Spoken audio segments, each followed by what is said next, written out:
Hello and welcome, everyone. This is Kaylin's English podcast. This podcast is designed for English learners. I'm here to help you practice your listening skills. I'm Kaylin, a professional English teacher on italki. How is everyone today? What is up? Things are good for me. If you didn't know already, the UEFA Euro 2020 tournament is currently taking place.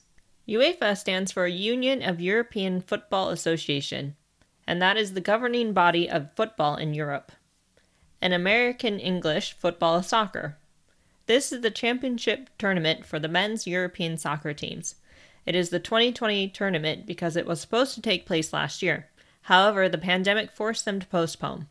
I do not personally know too much about this tournament, but let us learn some things together during this episode.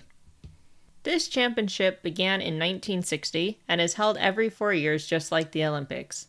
There are 55 member countries, and they must compete to secure a spot in the tournament. The teams are split into 10 groups of 5 or 6. The top 2 from each group will qualify for the Euros, which means they take up 20 out of the 24 slots available to play in the Euros. The other 4 spots are filled through a playoff system. It is usually held in one country. However, this time they are having 11 different countries hosting to celebrate its 60th anniversary. They decided on the 11 host cities prior to the qualification matches. If a country fails to qualify for the tournament, they can still host some of the games. Since we have moved to England, we have only witnessed one of the Euro tournaments, and that was the 2016 one. Euro 2020 is our second one.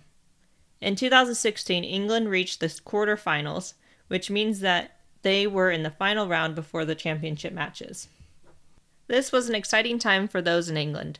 We continually heard singing and chanting during and after each England game. "It's coming home" was a common thing to hear being shouted or written on a sign.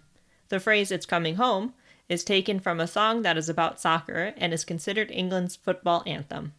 The song talks of how ever since 1966, every tournament has ended in dashed hopes for the English football team. And these continued failures have not dampened the feeling that they could win again. Brits always feel very hopeful going into every tournament. Soccer for them is life. During the 2016 tournament, I was lucky enough to watch some of the games in a local pub. These games featured the German team, not England's, as the pub was German-themed. Both games that we attended were very crowded. The pub had a promotion that if Germany scored a goal, then everyone in the pub got a free shot. That year, Germany scored multiple goals in one game, which resulted in some people getting drunk from the shots. Soccer fans here traditionally crowd pubs and wear jerseys when the games are played. Sometimes they even have face paint, flags, and other things that show their support for England. This tournament is a chance to have pride in their country, as they are good enough to participate and they have a chance of winning. As there is a pandemic happening during this tournament, pubs must limit the amount of people allowed on their premises. Fans are still going to watch the games at the pubs. However, it seems like more are just staying home and possibly having friends and family over to watch the games. I went to the city center yesterday and businesses were closed or had closed early for the day because of the games that were being played. It was strange seeing some places closed at such a time on a weekday. Various businesses run promotions related to this tournament. For example, grocery stores having food items on sale or bundled in a promotional deal to encourage people to buy food specifically to eat while watching England play. These food items include beer and things to barbecue, and many times they have special packaging such as the UEFA Euro logo or England's flag. Restaurants have promotional deals as well that include a special price for buying a bulk number of meals. This championship tournament is a great excuse for people to gather, eat a bunch of food, and drink large quantities of alcohol. It is like a national holiday, such as Thanksgiving in America. I am sure other European countries have similar traditions for these games. I know that every country has unbounded support from their fans, and some of them travel to be among the action to show their support. As England is hosting 8 of the games this year, many people will be in attendance and will be around the stadium during each one, even though there is the threat of COVID. I'm going to start to wrap up this episode. I know I have more knowledge with regards to these games, and I hope you do too.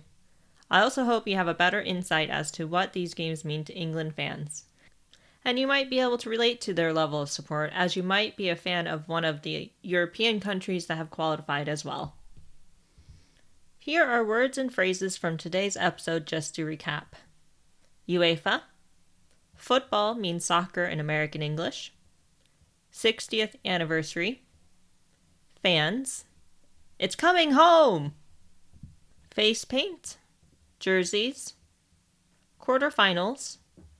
Dashed hopes. Unbounded support. Chanting. Premises. Run promotions. Promotional deals. Postpone.